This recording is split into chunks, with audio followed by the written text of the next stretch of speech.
Karma simply means action. Action has got three forms. One is the latent action, that which is going to become an action, and action itself, and then impression of the action. It is the desire to act itself is a karma. Means the seed of action. Seed of action is the latent karma. Action is when the seed has sprouted, become a tree. And the tree again becoming another seed is the impression of action. Because impression of action gives rise to more action. So karma simply means the strongest impression in the mind and the action that it has propelled and the impression it is going to produce on the mind in the future. So the whole universe is full of karma. Means every cell of the body and every particle of this universe is filled with action. Means there is dynamism virtually everywhere. There is dynamism virtually everywhere. Every particle in this creation is full of dynamism. And so this universe is filled with karma. So when we normally speak in the language, I want to get rid of karma, we simply mean we want to get rid of the impression.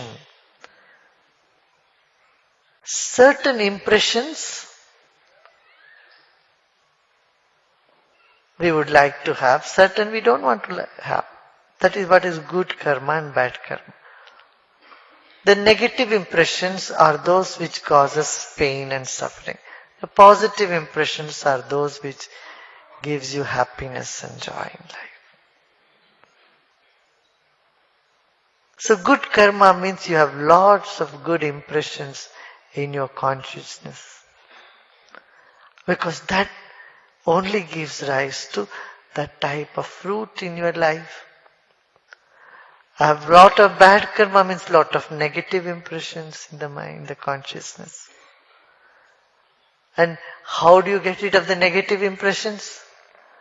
By relaxing, by meditating, by doing pranayama, breathing techniques. All this would help to erase the negative impressions. But will it also erase the positive impressions? No. The positive impressions remain because it is in your very nature. See, when you are absolutely relaxed, you will have your positive qualities. But what you will not have when you are absolutely relaxed, when you are in yourself? The negative emotions you will not have. Negative impressions does not remain there. Right? But the attachment to a positive impression is also have to be gotten rid of. Because that also limits you. Nirvana is not just getting rid of negative emotions.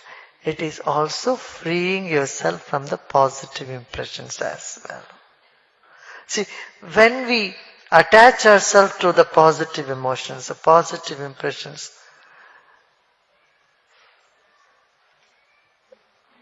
then we limit our existence. Then what we are doing, when you think you are too good, you always find someone not so good and bad. So automatically this positive thinking of yours attracts some negative impressions from outside. Do you see what I'm saying? So, there is this saying that it's not just positive karma, negative karma, but also positive karma you have to get rid of. So how you do that? First, to get rid of the negative, you put the positive. There is an example that's usually given, has been given from thousands of years, is of alum. When you want to purify water, what do you put? You put some alums in it. The alum first cleans all other impurities and dissolves itself. Doesn't remain in it. Alum also. It evaporates. So similarly, positive impressions, karma is essential to get rid of negative karma, but then you are getting out of the positive also. I would give you an example of soap. When the cloth is dirty or your body is dirty, what do? You put on the soap. But you will have to wash away the soap also. Otherwise the soap itself will become dirt. You can't say, I paid so much money and I bought the soap, why should I wash it away? I paid so much money and bought shampoo, I would like to keep the shampoo on my head. No. Purpose of shampoo is to remove the dirt, and the shampoo is also gone. Right?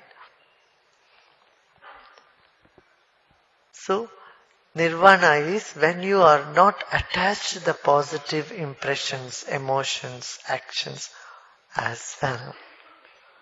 But that is the second step. First step is we need to have positive.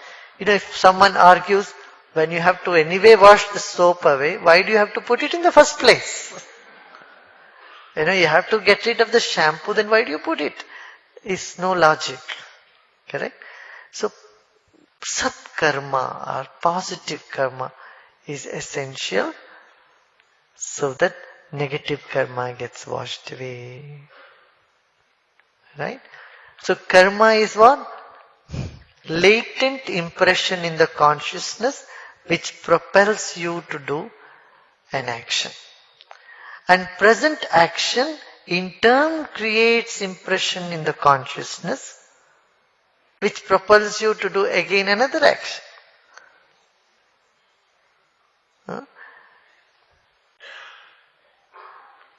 So the impression of action and its impact is all called karma. Got it? And this whole universe is full of impressions. And the skill is to live in karma yet not to be affected by it. This is what is yoga. In Bhagavad Gita, Lord Krishna says it in a beautiful manner. One who sees action in inaction and inaction in action is the most intelligent of all men. All men, women both. Means what? You see, there is so much activity in the depth of every action. There is some silence, there is inactivity, there is that stillness in all activity. Recognizing the stillness, and stillness is our self. It is a witness to all the action. And in our self is all this activity. The whole universe is present in consciousness. So action in inaction is seeing the consciousness in the active universe and seeing the universe in the vast consciousness. This recognition is called freedom. Freedom doesn't mean stopping action. It's doing action yet being a witness to it.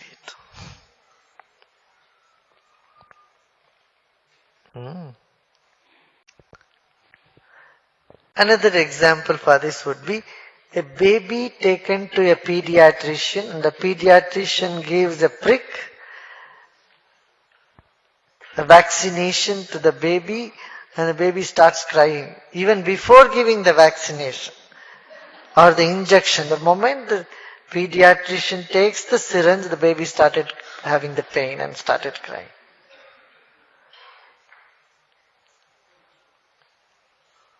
On the other side, a mature person going to a doctor, smiling, laughing, and ask the doctor to give me a prick, it's better.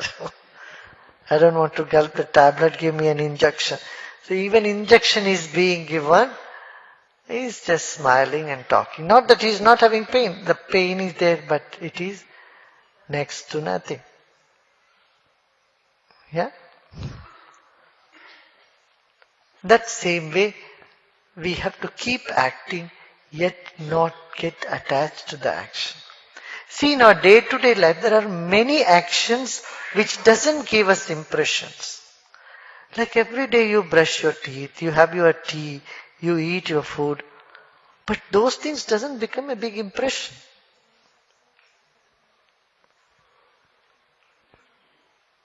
Huh? Every day you have breakfast. You don't take the same breakfast. You take different things on different days. But if you are used to caffeine, and if you don't have caffeine one day, it causes you headache. That is a karma. That is coffee karma. They are used to having tea every day 6 o'clock. You don't have tea. And it causes problem for you. Headache for you. Then that is tea karma. Now either you continue having that tea karma, or a few days you say, no, I'm going to detoxify my system. I'm not going to get into the habit. I'm going to put a stop. So you take a decision not to be swayed away by that. Then you are getting over the coffee karma. You know? Then whether you have coffee or not, it doesn't matter to you. It is not going to adversely affect you. Then you are free from that karma. But having something or not having something, all habits, all addictions are nothing but karma. Induced karma. We have imposed those things, induced. When you are getting out of those habits means you have erased those karmas from your consciousness. Similarly, impressions in the day-to-day activity. We are engaged in so many activities in day-to-day life that all those impressions in the mind, we carry on with them, with us. And when you meditate, what is happening? You are releasing all those impressions. You're getting rid of all those impressions. Mind becomes hollow and empty. Clear, hollow. Then you are in touch with your intuition. You are in touch with a clear intuition, more and more with your intuition. So there are 3 types of karma. Prarabdha karma means some certain karma which we have to experience, which has already started yielding fruits in them. Sanchita karma, those impressions which we have stored but which has, which has come from the past. And then agami karma, those which would in the future give its impact, effect. So the sanchita, accumulated karma of the past can be gotten rid of. Agami karma, the karma which has not yet given the fruit, which might happen in the future, we can get rid of. But prarabdha, which is already here, existing, which has started yielding fruit, there is no escape. You have to experience them. Everybody has to experience the prarabdha. But which is what is very difficult to say. So in Bhagavad Gita, Lord Krishna says, Gahana karmano gati. Means it's unfathomable are the ways of karma. You can never pinpoint any one karma. This is what this is. Gahana karmano gati.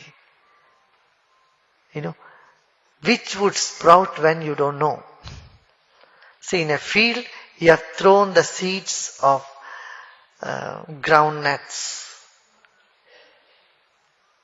sunflower, mango. They all will sprout at different times. Though you might have thrown all that at once, the mango will take several years to sprout, several years to yield fruit. Groundnuts will give you in a couple of months.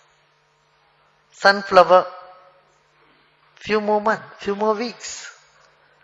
So different seeds sprouts at different time. Similarly, different karma will start acting or functioning at different time in life. That's why it's a gahana karmano gati. You never know. It's unfathomable.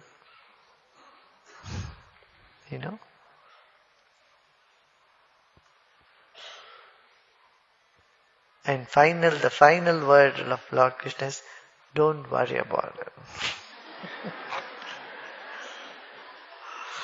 Don't worry. Just do what you have to do your duty. Act and don't worry about the result of the fruit of the action. Just relax. That advice is very, very good. This is even the most learned are confused when it comes to karma, because gahana karmano gati, unfathomable are the ways of the karma. And there are various levels of karma. Individual karma, there is a family karma, there's every family DNA. DNAs are all nothing but karma. Impressions, particular DNA, our genes are part of karma.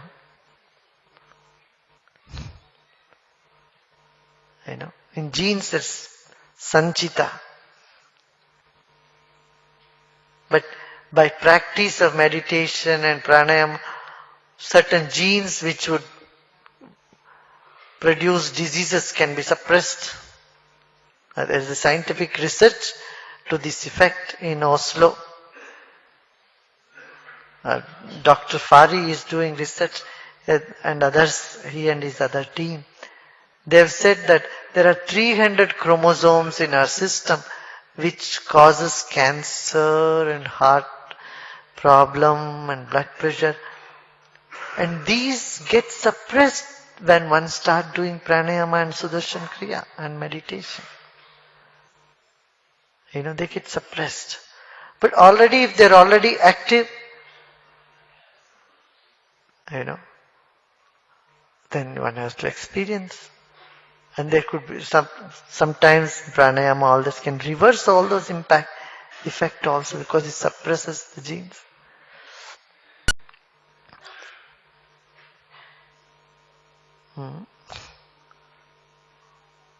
So, unfathomable are the ways of karma. And there is family karma, genes. And then there is collective karma of a city or a village or a town. And nations do have karma. It is very interesting. From a bigger perspective, it's so amazing to look at the play and display of karma.